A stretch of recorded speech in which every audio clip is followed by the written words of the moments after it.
करने वाली मैं एक्सपेंसिव फैंसी और डिजाइनर लहंगा ही अपनी मुंह दिखाई की रस्म। इतना कहने के बाद दृष्टि पैर पटकती हुई वहां से चली जाती है और गंगोत्री का मन उदास हो जाता है।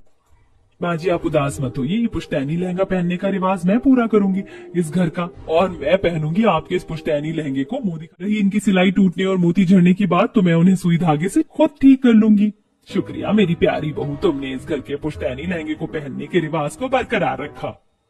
अब रात में मीनाक्षी अपने कमरे में पुश्तैनी लहंगे के टूटी फूटी मोती सिलाई को सिलती है। मीनाक्षी आराम कर लो, बहुत रात हो गई है। जी बस हो गया, आ रही हूँ। अगले दिन मुंह दिखाई की रस्म पर मीनाक्षी अपनी सास के दिए हुए पुश्तैनी लहंगे को पहनती है। बहू एक बहुत ही एक्सपेंसिव और फैंसी लहंगा पहनती है जिसके ब्लाउज का नेक बहुत ज्यादा डीप होता है। ब्लाउज के स्टेप भी बहुत पतले होते हैं। लहंगे का गाउन दोनों तरफ से कटा होता है जिससे उसकी टांगें भी पूरी तरीके से दिख रही होती हैं। कुछ देर में पड़ोस के सभी लोग घर में एकत्रित हो जाते हैं। अरे बाप रे, गंगोत्री की बहू तो देख कैसे कपड़े पहने हैं मुंह दिखाई की रस्म में। मुंह दिखाई से पहले तो यहाँ बहू की तन दिखाई की रस्म हो रही है। हाँ सच में कितनी बेकार लग रही, चारों तरफ से शरीर दिख रहा है इसका। वहीं दूसरी बहू को देख, उसने कितना सुंदर लहंगा पहना है। ऐसा ही सेम लहंगा मैंने भी अपनी शादी में पहना था। मुझे इस बहू के लहंगे की पसंद बहुत अच्छी लगी। अरे आपस में ही खुसर पुसर करती रहोगी, बताओगी नहीं कि बहू कैसी लगी।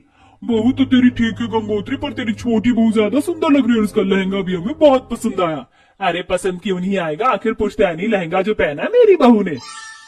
हाँ तेरी बहू के ऊपर ही पुश्तैनी लहंगा बहुत जच रहा है, बहुत बहुत सुंदर लग रही है। हमारे गांव की दुल्हन ऐसी होती है जैसी तेरी ये बहू लग रही है। किसी ने सही कहा है, गंवार हमेशा गंवार ही रहते हैं। मैंने इतने पैसे लगाकर अपना ये एक्सपेंसिव और फैंसी लहंगा खरीदा, लेकिन फिर भी उन्हें इस गांव की गंवार लड़की का वो पुराने जमाने का पुश्तैनी लहंगा पसंद आ रहा है और इतनी तारीफ कर रहे हैं उस पुश्तैनी लहंगे की ये लोग। ये चल गंगोत्री, हम लोग चलते हैं, मुंह दिखाई की रस्म तो हो गई है। तेरी दोनों ही बहू अच्छी है, पर सबसे ज्यादा अच्छी वो है जिसने ये पुश्तैनी लहंगा पहना था तेरा। अब सभी लोग मीनाक्षी के पहने उस पुश्तैनी लहंगे की तारीफ करके वहां से चले जाते हैं। अब इसी तरह आए दिन मीनाक्षी के घर में सभी लोग तारीफ करते थे क्योंकि उसने पूरे घर को बहुत अच्छी तरीके से संभाल रखा था। भाभी, मीनाक्षी भाभी मेरा लंच का है, मुझे कॉलेज के लिए लेट हो रहा है। हाँ हाँ ये लो ना काजल, ये रहा तुम्हारा लंच बॉक्स। मीनाक्षी जी, मेरे कपड़े प्रेस कर दिए आपने? जी जेठ जी मैं अभी कर देती हूँ। मेरे गांव की बहू कितनी समझदार है, एक टांग पर पूरा घर संभाल रखा है। ऐसी बहू भगवान सबको दे। घर वाले को ज्यादा ही नहीं इस गांव की गंवार मीनाक्षी की तारीफ करते हैं, जिसके मुंह पर देखो मीनाक्षी मीनाक्षी मीनाक्षी। अब मुझे ही कुछ करना होगा ताकि ये लोग मुझे भी पसंद करें जैसे इसे करते हैं।